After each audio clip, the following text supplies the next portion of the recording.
함께 보실 하나님의 말씀 고린도전서 15장 50절부터 58절까지 말씀입니다. 고린도전서 15장 50절에서 58절까지 말씀, 성경과 자막을 보시면서 한 절씩 교독하시겠습니다. 50절을 제가 먼저 읽습니다. 형제들아, 내가 이것을 말하노니 혈과 육은 하나님 나라를 이어받을 수 없고 또한 썩는 것은 썩지 아니하는 것을 유업으로 받지 못하느니라.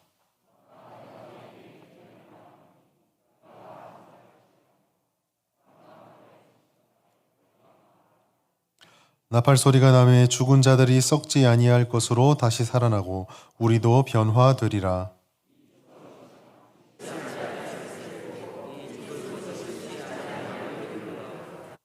이 썩을 것이 썩지 아니함을 입고 이 죽을 것이 죽지 아니함을 입을 때에는 사망을 삼키고 이기리라고 약 기록된 말씀이 이루어지리라.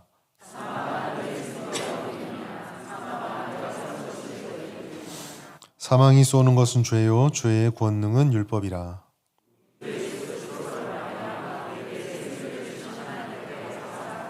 같이 읽습니다.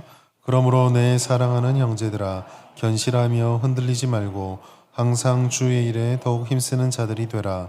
이는 너희 수고가 주 안에서 헛되지 않은 줄 알미라. 아멘. 할렐루야. 네, 한 주간 잘 지내셨습니까? 네, 우리 옆에 계신 분과 함께 인사하실까요? 예수 다시 사셨습니다. 네, 예수님의 그 영광으로 늘 복된 삶을 살아가시는 우리 모든 진주 성북교회 성도님 될 수 있기를 예수님의 이름으로 축복합니다. 오늘 고린도전서 15장 50절부터 58절까지 말씀으로 울려 펴진 승전가라는 제목으로 하나님 말씀 함께 나누도록 하겠습니다. 지금 전 세계적으로 가장 많은 관심을 끄는 사건들 중에 하나는 분명 러시아에 의한 우크라이나 침공 사태일 것입니다. 그것으로 인해서 긴장감이 상당히 팽배해져 있습니다. 어떻게 생각하면 저희들과 멀리 떨어져 있는 나라이라서 큰 상관이 없을 거다라고 생각을 하는데, 사실 경제 전반이나 여러 영역에서 그 영향력이 나타나고 있습니다. 예를 들어 혹시 컴퓨터 수리를 요 최근에 맡겨보셨는지 모르겠는데, 컴퓨터 관련 업종에 일을 하는 지인들 얘기를 들어보면 지금 수리를 맡겨도 수리가 안 된답니다. 예를 들어서 뭐 반도체나 이런 것들은 특히 그 경제 제재 때문에 러시아에 부품이 들어가거나 러시아를 경유하거나 하여간 그쪽으로 움직이는 것들이 다 막혀서 뭐 맡기면 한 달이고 두 달이고 물건이 안 들어와서 할 수 없다라고 얘기를 들었습니다. 전쟁이 아무것도 아닌 것 같아도, 저희들과 아무 상관이 없는 일 같아도 저희들 옆에서 이 영향이 미쳐지고 있다는 거죠. 가능하면 전쟁은 나지 않는 것이 좋습니다. 그러나 또 한 가지 우리가 바랄 것이 있으면, 지금 이제 우크라이나하고 러시아 전쟁처럼 벌어지고 있는 전쟁이 잘 마무리되고 정의로운 방법으로 정전이 되는 것입니다. 그런데 한편으로 또 전쟁이 끝나고 나서 우리가 좀 생각할 것이 있는데, 그것은 그렇게 끝난 전쟁의 뒷수습이 잘 되어야 한다는 것입니다. 전쟁을 하고 나서 그 뒷수습이 잘못돼서 오히려 뒤가 더 위험해지고 큰 해를 겪는 경우가 있기 때문입니다. 예를 들어서 지금 전쟁을 치르고 있는 러시아도 포함됐던 일인데, 1차 세계대전이 끝나고 나서 1차 세계대전의 승전국이었던 영국과 프랑스와 러시아, 그리고 패전국이었던 독일과 오스트리아, 이 나라들이 협상을 벌이게 됩니다. 제일 큰 거는 이 전쟁의 책임을 어떻게 질 거냐, 이 전쟁으로 인해서 이러한 피해를 어떻게 보상할 거냐, 이 문제였습니다. 거의 대부분의 전쟁들이 프랑스 땅에서 벌어졌거든요. 그래서 프랑스 같은 경우는 이번 전쟁의 배상금을 좀 감정이 좋을 리가 없겠죠. 그 독일이 다 물어야 된다라고 생각을 했었습니다. 그래서 베르사유 조약을 통해서 이러한 일들을 처리하기로 했는데, 문제는 이 전쟁을 치름으로 패했던 독일과 오스트리아가 굉장히 심각한 타격을 입었음에도 불구하고 감정적으로 잘못 대처를 하고 국가 이익에 너무 몰입한 나머지 감당할 수 없는 배상금을 물렸다라는 데 있습니다. 프랑스가 독일에 물렸던 배상금이 1320억 마르크인데, 이게 지금 환율로 계산은 좀 힘든데요. 그 독일이 아무리 전쟁에 패했더라도 다른 나라를 상대해서 전쟁을 일으킬 만큼 내실이 있는 나라인데 10억 마르크를 갖고 나서 주저앉아 버립니다. 갚을 수가 없다라고. 시간을 주면 우리가 천천히라도 갚을 테니까 시간을 달라고 했는데, 이 프랑스가 워낙 마음이 안 좋으니까 독일의 요청을 거절합니다. 대신 독일에서 가장 큰 수입이 날 수 있는 산업지대를 군대를 보내서 점령을 해버립니다. 점령하고 나서 독일 사람들이 또 자기들도 화가 나니까 그 지방에 산업하고 일하는 사람들이 전부 파업을 해버려서 독일 경제가 훨씬 어렵게 망가지는 그런 사건이 있었습니다. 그리고 그때 당시에 지금 우리와 똑같은 그 스페인 독감 유행을 했었고 1920년대 말에는 우리가 잘 아는 대공황까지 오면서 정말 독일이 어렵게 됩니다. 독일 경제가 얼마나 어려워졌냐면 1923년에 그 밀로 만들어진 요 정도 되는 빵 한 덩어리를 사는데 2천억 마르크랍니다. 아까 배상금이 얼마나 그랬죠? 1320억 마르크인데 그 몇 년 동안 얼마나 경제를 망가뜨려 놨으면 2천억 마르크, 그러니까 그 사진을 제가 본 적이 있는데요. 빵을 사러 가는데 술에 이만큼 돈을 쌓아서 갑니다. 이걸 세지도 못해 무게로 달아서 던져놓으면 빵 주고 뭐 이런 식으로 살았더라고요. 결국 이와 같은 어려움을 견디다 못한 그 독일 민족주의가 성행을 하게 되고 그것을 틈타서 나치당이 집권을 하게 되고 그 나치당의 수장이었던 아돌프 히틀러는 독일의 영광을 다시 외치면서 유럽을 다시 한번 2차 세계대전의 전황으로 몰고 들어갔습니다. 만약 영국과 프랑스가 조금만 그 후기 대처를 잘했더라면 독일이 시간을 조금만 주면 이 배상금을 내가 갖겠다라는 이거를 받아들였더라면 아마 역사에 마냥은 없지만 아마 2차 대전은 일어나지 않았을 수도 있습니다. 전쟁과 승리 그리고 후속 대처에 대한 얘기를 하는 이유는 오늘 이번 주에 우리가 일주일 동안 십자가 사경회를 통해서 들었던 것처럼 십자가 위에서 하나님과 사탄의 전쟁이 끝이 났기 때문입니다. 하나님의 완벽한 승리가 선언이 되었고 그 승리로 말미암아 죄는 물러가게 되고 예수께서는 십자가를 지신 후에 살아나셔서 부활하셔서 승천하신 후에 지금 다시 오실 날을 기다리고 있습니다. 그런데 이 부활은 이미 이루어진 일이라고 한다면 우리에게 남겨진 것은 그 부활을 어떻게 우리의 삶으로 당겨와서 우리의 삶에 적용할 것인가 이 문제가 남습니다. 오늘 그 말씀으로 이 본문 말씀을 함께 묵상해 보고자 합니다. 첫 번째로 사도 바울은 우리가 유업을 받은 자다라고 하는 정체성을 말해주고 있습니다. 부활절에 대한 설교를 보통 할 때 많이 듣는 얘기 중에 하나가 부활의 역사성이라든지 부활이 사실이었고 참일 수밖에 없는 이런 얘기들을 듣는데 사실 부활이라고 하는 것은 우리의 이해를 뛰어넘습니다. 우리의 이해를 뛰어넘는다라고 하는 것은 이것을 증명하고 설명하려고 하다 보면 어느 시점에 가서 더 이상 증명할 수도 없고 더 이상 설명할 수도 없고 더 이상 설득할 수도 없는 지점에 이르게 된다라는 것입니다. 이와 같은 지점에 이르게 되면 오늘날 이성과 논리와 과학을 중요시하는 세대들은 이러한 이야기들은 그냥 뒤로 미루어 버립니다. 설명할 수 없고 증명할 수 없다라는 것은 별로 가치 있는 것으로 생각하지 않는 것이죠. 그러나 신앙은 다릅니다. 신앙은 성경에 있는 모든 말씀들은 신비, 즉 계시해 주지 않으면 깨달을 수 없는 하나님의 영역의 진리들이 포함되어 있습니다. 그래서 그런 것들은 우리가 마지막 순간에는 결국 아무리 설명을 하여도 있는 그대로 아멘으로 받아들일 수밖에 없게 되는 것이죠. 우리가 이렇게 믿음으로 우리의 신앙을 고백한다고 할 때, 즉 우리가 그 믿음을 고백한 후에는 그 다음 나오는 질문은 믿음을 어떻게 살아낼 것인가라는 질문이 자연스럽게 따라 나오게 됩니다. 그런데 여기서 믿음이 어떻게 살아내져야 되는가라고 말할 때 중요한 것은 우리가 무엇을 할 것인가, 어떻게 할 것인가 그 이전에 우리가 누구인가를 조금 더 명확하게 할 필요가 있습니다. 예를 들어서 여기 계신 분들 중에 우리 지휘자 집사님께 제가 고등학교 2학년에 가면은 미적분이라는 걸 배웁니다. 미적분은 이렇게 푸는 것이고 이 문제는 이렇게 하면 됩니다. 라고 아무리 설명해줘도 틀린 말은 아니지만 집사님께 별로 와닿지는 않겠죠. 왜 그렇습니까? 집사님은 고2가 아니거든요. 내가 고등학교 2학년이 되어야지만 미적분에 대한 공부들의 의미가 있는 것처럼 내가 누구인지부터 분명하게 해야지 신앙의 신비를 가지고 뭘 할 거고 어떻게 할 것인지가 비로소 의미 있게 되는 것입니다. 바로 그리고 이 질문에 대해서 사도 바울은 50절에서 우리에게 말해주고 있습니다. 우리 50절 다시 한번 읽도록 하겠습니다. 시작. 형제들아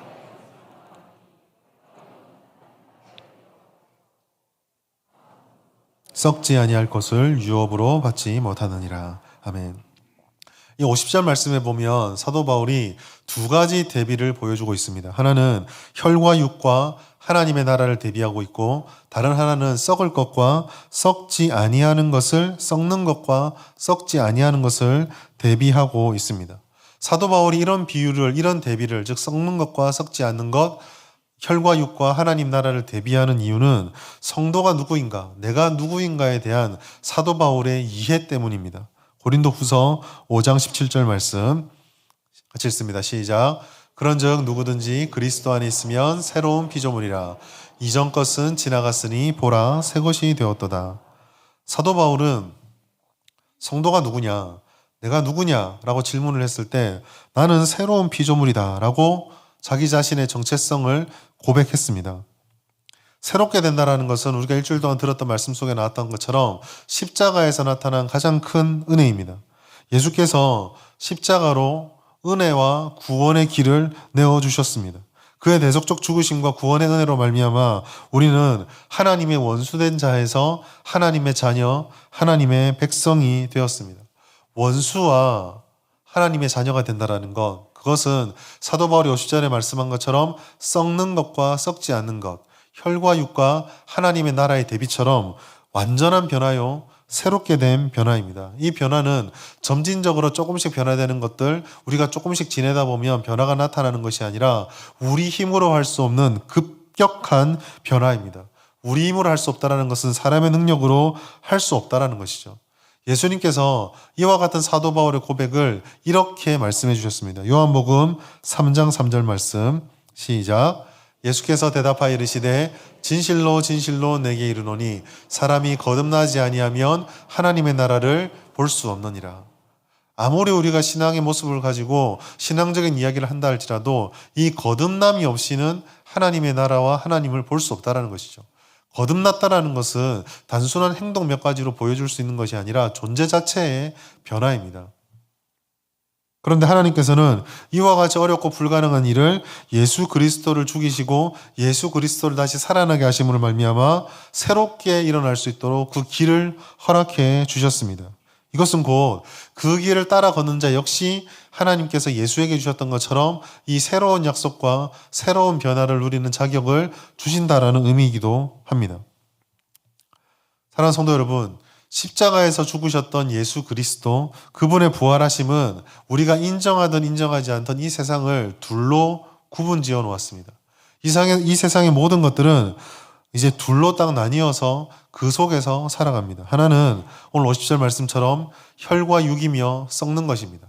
다른 하나는 하나님의 나라요 영원히 썩지 않는 것입니다. 이 명확한 기준이 우리가 과연 누구인가를 진지하게 묻게 합니다. 여러 가지 선택지 중에 하나가 아니라 한쪽에 속해 있으면 자연스럽게 한쪽은 속하지 않는 것이고 중간에 있다라는 것은 여기도 저기도 속하지 않은 것이기 때문에 중간지대는 없거든요. 이렇게 분류된 세상 속에서 우리들은 우리가 누구인지를 분명하게 고백해야 됩니다. 그리고 부활은 믿음으로 말미암아 깨달을 수 있는 하나님의 약속입니다. 그리고 그 부활로 말미암아 우리는 하나님의 사랑을 받는 자요, 하나님의 사랑을 약속받은 자가 되었습니다.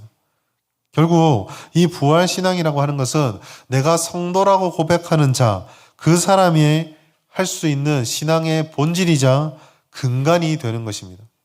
부활 신앙 속에는 이처럼 내가 성도가 되었다는 것을 형성시켜주는 가장 중요한 원리가 담겨 있습니다. 따라서 우리는 오늘 부활절을 맞이해서 우리가 던져야 될 질문은 사실 부활이 사실인가 아닌가가 아닙니다.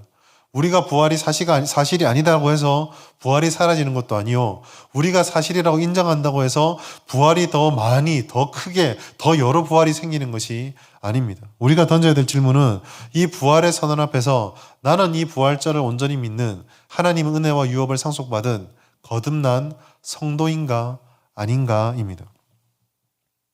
두 번째로 이 성도인가에 대한 질문 다음에 그 질문을 따라서 우리가 하나님으로부터 받는 약속이 있는데 바로 죄에 대한 참 승리가 우리에게 주어졌다라는 것입니다.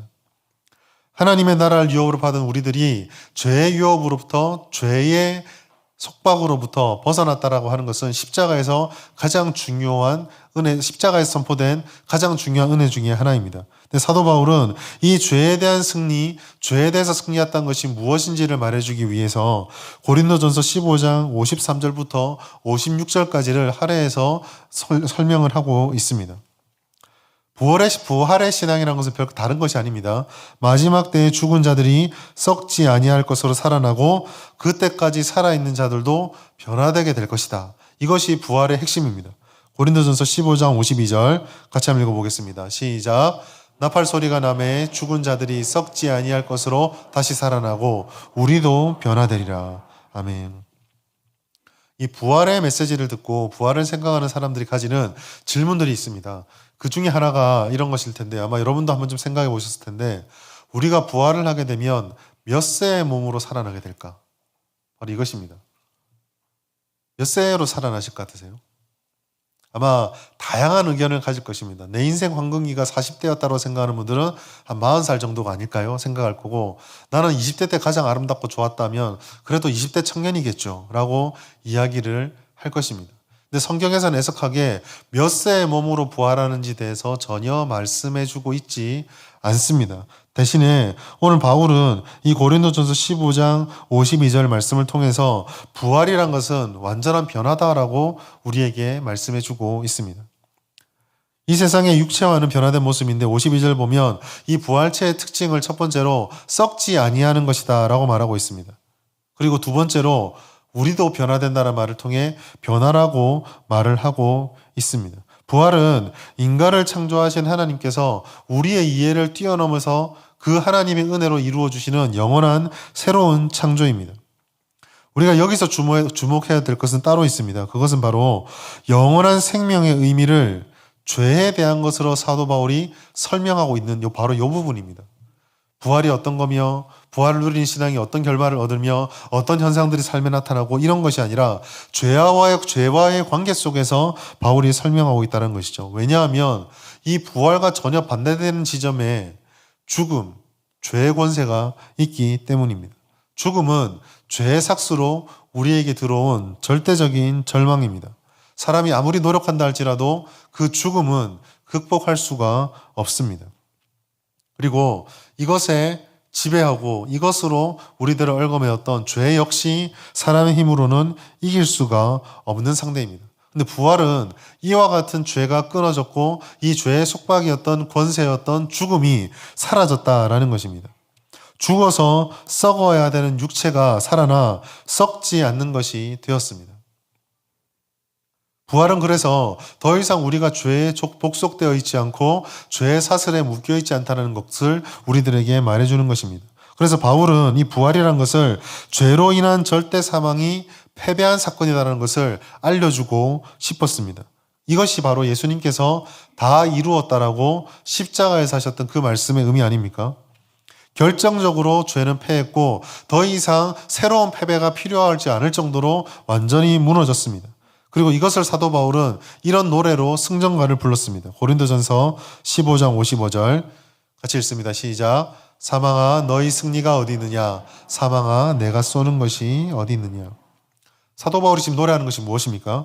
부활의 신앙 속에서 죄의 철저한 패배를 노래합니다. 우리가 부활의 신앙을 가지고 살아가도 여전히 우리 가운데 죄에 넘어지고 또 유혹하는 연약함들이 있음을 여러분들이 잘 아실 것입니다. 죄는 사실 지금도 수단과 방법을 가리지 않고 사단은 지금도 수단과 방법을 가리지 않고 하나님의 백성들을 공격하고 우리의 심령을 흔들어 놓습니다. 실제로 우리는 그러한 유혹과 흔들림에 쉽게 넘어지고 이렇게 해서는 안 된다고 말하지만 이기지 못하고 또 행동하고 후회하는 일들을 반복하고 있습니다. 그런데 여러분, 이와 같이 실제적으로 우리에게 나타나는 유혹이 우리가 부활의 신앙을 가진 자로서 이렇게 살아도 되나? 이게 진짜 부활 신앙이 있는 게 맞는가? 의심이 들 때에 사도 바울의 노래는 이것을 말해주고 있습니다. 아무리 사망이 그렇게 해도 결국 승리하지 못한다. 사망아 너의 승리가 어디 있느냐? 또한 그 뒤에 뭐라고 되어 있습니까? 사망아 내가 쏘는 것이 어디 있느냐? 네가 수단과 방법을 가리지 않고 아무리 난사를 하여도 설령 그 난사하는 화살에 우리가 맞아서 상처가 날지 모르지만 결코 우리를 치명적으로 패퇴시키지 못한다. 지금 사도 바울이 사망아 너의 승리가 어디 있느냐, 사망아 내가 쏘는 것이 어디 있느냐라고 말하는 이 노래는 아무리 죄가 발부둥치고 아무리 사망이 현실적으로 우리에게 두려움을 준다 할지라도 그 모든 것들은 결국 실효적인 효과를 상실했다라는 것을 말해주고 있는 것입니다. 이것은 곧 부활신앙을 가진 우리가 어떠한 태도를 가져야 하는지를 잘 말해주고 있습니다. 부활신앙을 가지고 있는 우리, 부활의 신앙으로 성도가 되었던 우리들에게 필요한 것은 바로 이와 같이 하나님께서 우리에게 허락해 주셨던, 우리에게 약속해 주신 절대 승리에 대한 절대 믿음이 필요합니다. 이 확신이 있어야지 우리는 우리를 유혹하는 죄, 심지어 우리가 때로는 넘어지고 우리가 좌절했던 그 죄 앞에서도 더 이상 몰입되지 않고 거기에 매이지 않고 일어날 수 있게 해줍니다. 유혹과 흔들림이 없다는 것이 아닙니다. 유혹과 흔들림이 아무리 있어도 그러한 것들이 결국 하나님 앞에 바로 섰을 때 하나님의 은혜 앞에, 하나님의 인도하심 앞에 무기력할 수밖에 없다는 것을 말하는 것입니다. 그리고 그것을 이길 힘이 우리에게는 없지만 하나님이 우리와 함께 하시니 결코 그것들은 우리를 넘어뜨릴 수도 무너뜨릴 수도 없다는 것을 인정하고 고백한다는 것입니다. 사랑하는 여러분, 우리에겐 이 신앙의 회복이 정말 필요합니다. 영원한 것을 우리가 가지고 있다는 그 믿음의 회복이 정말 필요합니다. 오늘날 믿는다고 말하면서 성도와 교회들이 얼마나 세상적인 생각들과 하나님이 기뻐하지 않으시는 일에 얼마나 쉽게 굴복하고 있습니까? 이 세상의 상식과 인간적인 욕망과 판단이 하나님의 복음과 맞지 않다는 것을 우리는 머리로 알지만 얼마나 쉽게 우리도 거기에 지배를 받고 그렇게 행동하며 서로에게 상처받고 상처를 주고 믿음에 대해서 회의를 하는 모습들이 우리들에게 얼마나 많이 나타나고 있습니까? 그러나 여러분, 비록 우리들에게 이 세상에서 그러한 모습들이 발견되어진다 할지라도 이런 것들에 대한 사도 바울 그리고 하나님의 말씀은 분명합니다. 이런 것들은 이미 힘을 잃었습니다. 그렇기 때문에 우리는 이런 것들이 우리를 계속 흔들도록 허용해서는 안 됩니다. 우리를 흔들지 않도록 우리가 누리게 되는 결정적인 승리, 그 승리의 믿음과 고백이 우리 가운데 회복되기를 축원합니다. 마지막으로 헛되지 않는 수고를 힘써 행하라고 사도 바울은 말하고 있습니다. 왜 수고라고 말하냐면 하나님을 따르는 것이 자연스럽거나 쉬운 것이 아니기 때문입니다. 이 땅을 살아가는 우리들이 연약하기 때문이고 아직까지 이 땅 가운데 주님 다시 오시는 날까지 한시적으로 고난을 받았던 사단이 결코 우리들을 쉽게 신앙생활하도록 내버려 두지 않습니다. 오늘 이와 같은 모습들은 고린도에서 그대로 드러납니다. 여러분, 고린도 교회는 교역의 중심지고 발달한 도시입니다. 고린도의 지형을 살펴보시면 남북과 동서를 가르치는 교통의 중심에 있습니다. 그러니까 사방팔방에서 세상의 재화와 물질들이 다 고린도로 들어오고 사방팔방에서 세상의 모든 지식과 사상들이 다 고린도로 들어옵니다. 지식적으로도 풍성하고 그리고 물질적으로도 부유한 도시가 바로 고린도였습니다. 그래서 그곳의 사람들이 일반적으로 누리는 삶의 방식들을 포기한다는 것은 굉장히 어리석게 보였고 힘들게 보였습니다. 더구나 믿음을 지키기 위해서 그들의 생각과 반대하고 그들이 일반적으로 살아가는 방식을 따르지 않는다는 것은 스스로 그 사람들이 누리는 유익과 좋은 것들, 부를 포기한다는 것과 같았습니다. 설상가상으로 이곳에 사는 신앙인들을 힘들게 했던 것은 나는 믿음과 거룩을 지키기 위해서 이렇게 고생하고 있는데 하나님을 따르지도 하나님을 인정하지도 주님의 말씀 앞에 서 있지도 않는 저 사람들이 너무 잘 사는 겁니다. 너무 괜찮게 사는 겁니다.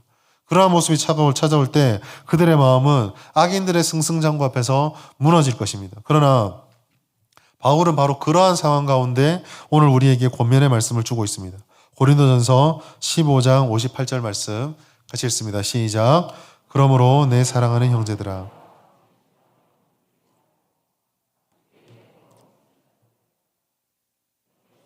주 안에서 헛되지 않은 줄 알미라. 아멘. 주 안에서 너희 수고가 헛되지 않은 줄 안다라고 말했던 사도 바울이 이 부활의 신앙을 가진 우리들에게 세 가지를 힘쓰라라고 말하고 있습니다. 첫 번째는 견실하다입니다.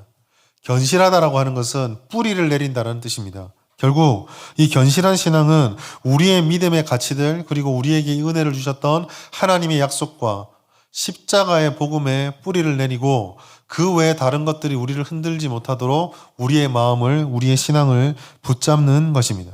사탄은 우리에게 의심이 있고 우리가 하나님의 약속을 온전히 믿지 못할 때가 많다는 것을 잘 알고 있습니다. 그래서 그러한 빈틈을 파고 들어와 우리를 흔들기 위해서 모든 방법을 동원합니다. 영적인 방법, 지식적인 방법, 심리적인 방법, 세상적인 방법, 모든 것을 다 동원을 해서 목표는 우리에게 주셨던 이 하나님의 약속의 말씀, 이 약속을 보지 못하게 하는 데 있습니다.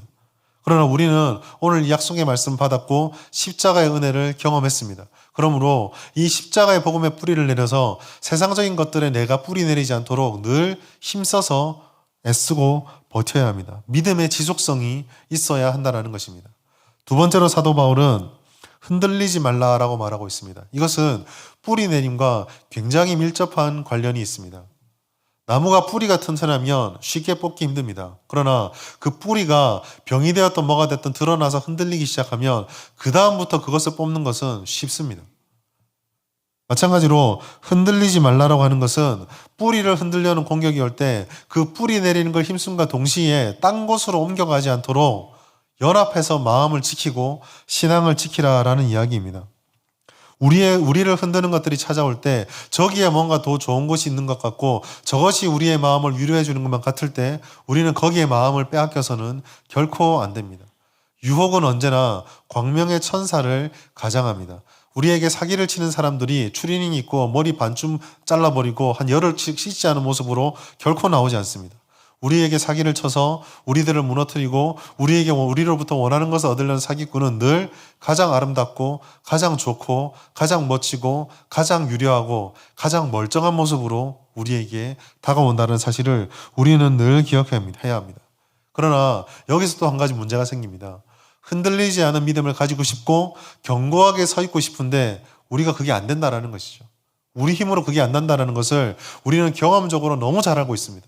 근데 사도 바울은 경고하라, 흔들리지 마라 말할 때 그 근거로 우리의 능력을 들지 않았습니다.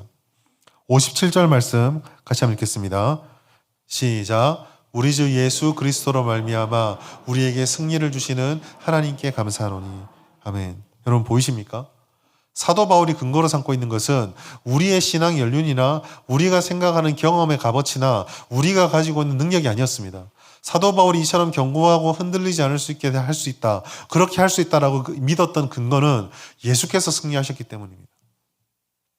승리를 주시는 하나님이 우리의 아버지이시기 때문입니다. 사도 바울은 지금 이 승리를 약속하신 하나님을 믿으며 그 약속에 기초해서 이와 같은 권면들을 우리에게 주고 있습니다. 하나님께서 시작하셨으니 약속을 이루시는 하나님께서 반드시 결과까지도 주의 뜻대로 이루어 주실 것이다. 그러니 견고하고 흔들리지 않도록 내가 마음 먹고 서 있으면 성령께서 우리와 도와주셔서 그렇게 해주실 것이다. 그러니까 걱정하지 말고 힘내서 버텨라, 이겨라라고 사도 바울은 말하고 있는 것입니다. 그리고 이러한 관점에서 세 번째 권면이 또 따라 나오는데 세 번째 보면 항상 주의 일에 더욱 힘쓰는 자가 되라라고 말씀하고 있다라는 것입니다.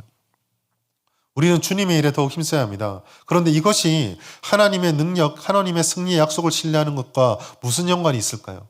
그 약속 붙잡고 더 많은 일을 하면 되는 것이 주의 일을 하는 거 아닙니까? 도대체 주의 일이 무엇입니까? 예수님께서는 주님의 일이 무엇인지를 이렇게 답해 주셨습니다. 요한복음 6장 29절 말씀 같이 읽습니다. 시작. 예수께서 대답하여 이르시되 하나님께서 보내신 일을 믿는 것이 하나님의 일이니라. 사랑하는 여러분, 바로 여기에 우리가 힘써야 될 부활의 신앙을 고백하는 성도와 부활의 신앙을 따르는 교회가 힘써야 되는 수고가 바로 여기에 있습니다.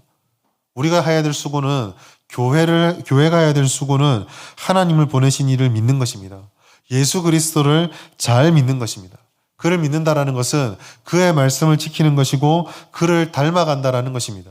여기에 핵심이 있습니다. 제자 훈련을 하든 어떤 사역을 하든 무엇을 하든 핵심은 그거를 통해서 다른 목적을 달성하는 데 있는 것이 아니라 이러한 일이 끝났을 때 우리가 하나님께 얼마나 더 다가갔을까? 우리가 예수님의 말씀을 얼마나 더 순종했을까? 우리가 얼마나 더 예수님을 닮아갔을까? 여기에 있습니다. 그것이 교회가 하는 일입니다. 교회는 기업이 아닙니다. 이런 사역들을 통해서 교회의 규모를 불리는 것이 아닙니다. 주님을 닮아가는 것입니다. 주님이 기뻐하는 열매를 맺어 드리는 것입니다.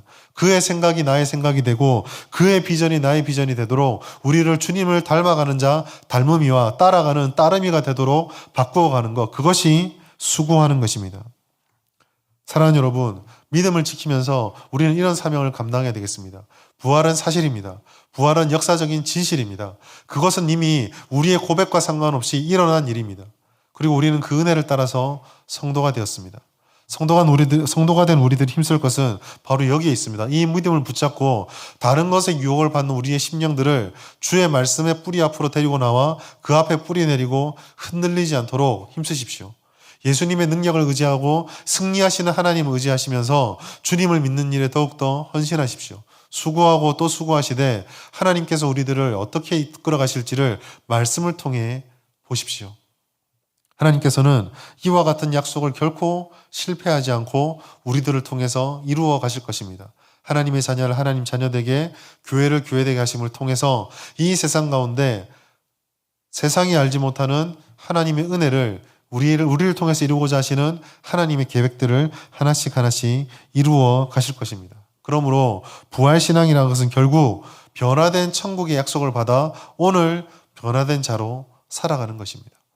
그러므로 부활신앙을 믿는 그리스도인들은 앞으로 올 날을 기대하며 오늘을 함부로 사는 것이 아니라 벌써 완성된 미래를 붙잡고 오늘 나타나는 변화의 모습을 추구해가는 사람들이 되어야 합니다. 오늘 이러한 부활의 신앙이 나를 변화시키고 우리를 변화시키고 우리 진주 성북교회를 변화시켜서 하나님을 따라가기에 더욱 힘써 하나님의 열매를 더 풍성하게 맺는 그런 교회와 성도로 만들어갈 수 있기를 예수님의 이름으로 축복합니다. 하나님 아버지 감사합니다. 우리를 위해서 십자가에 죽으시고 다시 사신 예수님을 기억하는 부활절을 허락하여 주시니 감사합니다. 원수였던 저희들에게 예수님의 은혜를 부어주셔서 부활의 약속을 주셨습니다. 이제 우리는 새 사람이 되어 하나님의 나라를 유업으로 받았음을 말씀을 통해 바라봅니다. 하나님, 이 약속, 이 부활신앙을 따라 세상에 썩어질 것에 연연하지 말게 하여 주시옵소서. 오직 견실하며 흔들리지 않는 믿음의 길을 걷게 하시고 항상 하나님의 일, 하나님을 따라가는 일에 더욱 열심을 내는 교회, 그런 성도가 될 수 있도록 인도하여 주시옵소서. 그리하여 우리에게 약속하신 승리를 누리며 그 승리를 따라 살아가는 진주 성북교회 모든 성도들 될 수 있도록 인도하여 주시옵소서. 감사드리며 예수님의 이름으로 간절히 기도드립니다. 아멘.